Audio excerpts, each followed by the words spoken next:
ጤና ይስጥልን ተመልካቾቻችን ከአሚኮ የኩለ ቀን ስፖርት ዘገባዎችን ይዘን ቀርበናል። ከዘገባዎቹ ጋር መለሰ ግዛቸው አብሬያችሁ ቆይታ አደርጋለሁ። ጃማ ደጎሎ እግር ኳስ ቡድን ጊምባ ከተማን በመለያ ምት በማሸነፍ የወሎ ሊግ አሸናፊ ሆኗል። ውድድሩ በማህበረሰቡ መካከል ያለውን ፍቅርና ትስስር ይበልጥ ያጠናከረ እንደነበር ተገልጿል። ተመስገን አሰፋ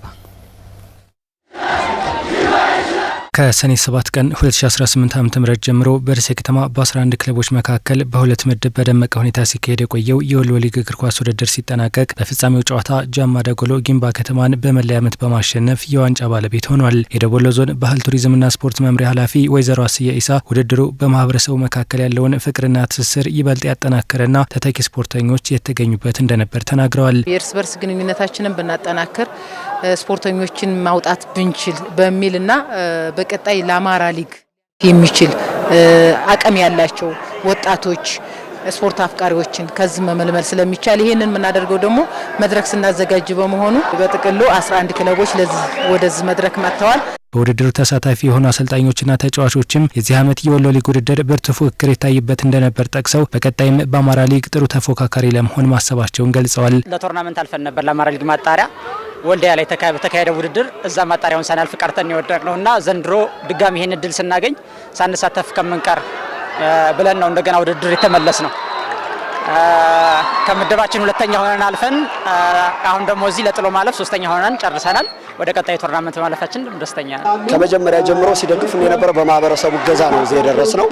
ይሄ ስፖርት እዚህ መጀመሩ ትልቅ ለወጣቶቹ መነቃቃት የፈጠረልን ስፖርት ነው። አሁን ላይ ደግሞ ከሚጠበቀው በላይ ውድድሩ በጣም አጓጊ ነው። እንደምታየው ፉክክሩም በጣም የተሻለ ፉክክር የነበረበት ውድድር ነውና ከብዙ ዓመት በኋላ እንደመመለሱ እጅግ በጣም የሚያረካ ውድድርና ፉክክር ነው ብለን እናስባለን። እንግዲህ የአማራ ሊግ ደግሞ መሳተፍ ከዚህ የተለየ ስሜት ይሰጣል ብዬ አስባለሁ።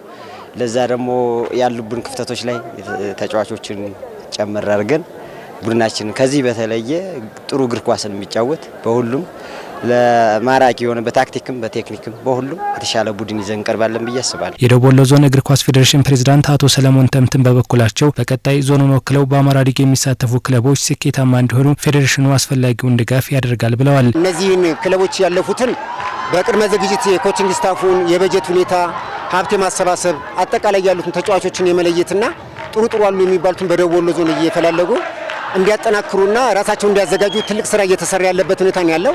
ክልሉ አሁን ቀጣይ በሚያዘጋጀው መርሃ ግብር መቼ እንደሆነ ባናቀውም በዚያ ፕሮግራም ላይ እንዲሳተፉ የራሳቸውን የበኩላቸውን አስተዋጽኦ እንዲያደርጉ ክለቦች ጋር ንግግር አድርገናል። ዛሬው ስብሰባ ነበረን።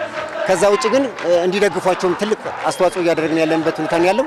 በዕለቱ ማጠቃለያ ፕሮግራም ላይ በውድድሩ የላቀ ተሳትፎ ለነበራቸው አካላት እውቅናና ሽልማት ተበርክቶላቸዋል። በጎንደር ከተማ በአንጋፋው የእግር ኳስ ተጫዋች መንግስቱ ወርቁ ስም የተሰየመ የስፖርት ማዘውተሪያ ስፍራ ተመረቀ። የስፖርት ማዘውተሪያ ቦታው የተለያዩ ስፖርታዊ ውድድሮችን ማስተናገድ እንደሚችልም ተገልጿል። ማርታ አዱኛ በጎንደር ከተማ አስተዳደር በቀድሞ አንጋፋ የእግር ኳስ ተጫዋች መንግስቱ ወርቁ ስም የተሰየመ የእግር ኳስ ሜዳ ተመረቀ። መንግስቱ ወርቁ በኢትዮጵያ የእግር ኳስ ታሪክ ውስጥ ደማቅ አሻራ ያሳረፈ ነው ያሉት የጎንደር ከተማ አስተዳደር ተቀዳሚ ምክትል ከንቲባ ቻላቸው ዳኛው ታሪክ የሰሩትን ሰዎች ስናከብር አዳዲስ ታሪክ ሰሪዎች እናፈራለን ብለዋል። ብዙ ህፃናት አሁን መንግስቱ ወርቁን እዚህ ላይ ሲያዩ ማን ነው ምንድነው እንደሱ የመሆን የማድረግ የመፈጸም ስሜት ውስጥ የሚገቡ ወጣቶችን መናፈራበት ነው። የጎንደር ከተማ ባህል ቱሪዝምና ስፖርት መምሪያ ኃላፊ ማርያም ካሳሁን የእግር ኳስ ሜዳው መጠናቀቅ ለስፖርታዊ ውድድሮች ውጤታማነት ከፍተኛ አስተዋጽኦ እንዳለው አንስተዋል። እንግዲህ ጎንደር ከተማ እንደዚህ አይነት ዘመናዊ ስታንዳርዱን ያሟላ ሜዳ የለንም። ስለዚህ የሚፈጥረው ኢኒሼቲቭ የሚፈጥረው ፍላጎት ብቻ አይደለም ተጫዋቹም ተጫውቶ ውጤት ከማምጣት አንጻር የሚያሳድረው ተጽዕኖ እጅግ በጣም ከፍ ያለ ነውና የስፖርት ሜዳዎቹ በዚህ ደረጃ መገንባታቸው መሰራታቸው ወጣቱ ላይ ትውልዱ ላይ የሚፈጥረው ስሜት እጅግ በጣም ከፍ ያለ ስለሆነ ውጤታማም ለመሆን ነው እየደከምን እየሰራን በጀትም እያፈሰስን ያለ ነውና ያለው አበርክቶ እጅግ በጣም ከፍ ያለ ነው።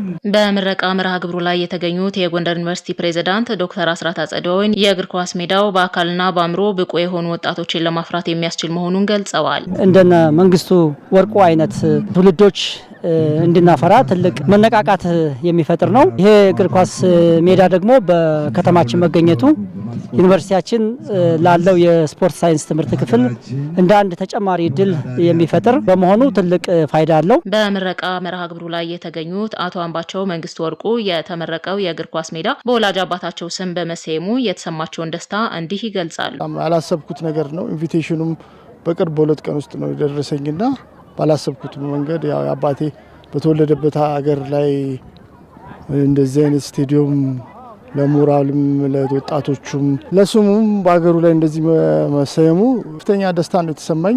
በእለቱ ሁለት የወዳጅነት ጨዋታ የተደረገ ሲሆን የቀድሞ የጎንደር እግር ኳስ ተጫዋቾች ከኢትዮ ቴሌ ጋር እንዲሁም ጎንደር ዩኒቨርሲቲ ከጎንደር ከተማ አመራሮች ጋር የወዳጅነት እግር ኳስ ጨዋታ አካሂደዋል። በወዳጅነት ጨዋታው የተሳተፉት አቶ ዋሲሁን ላቀው የስፖርት ማዘውተሪያው ተተኪዎችን ለማፍራት እንደሚያስችል ጠቅሰዋል። ከተማውን ብርት ላይ ያለ በመሆኑ ለጎንደር ወጣቶች ስፖርት ማዘውተር ለሚፈልጉ ሰዎች በጣም መልካም አጋጣሚ የሚፈጥርና አንጋፋውን የእግር ኳስ ተጫዋች ክቡር መንግስቱ ወርቁን የሚያስታውስና በስማቸው የተሰየመ መሆኑ ቀጣይ ተተኪዎችን ለማፍራት እንደምታውቁ እዚህ ጎንደር ከተማ ውስጥ ፋሲል ከተማ ክለብ አለ።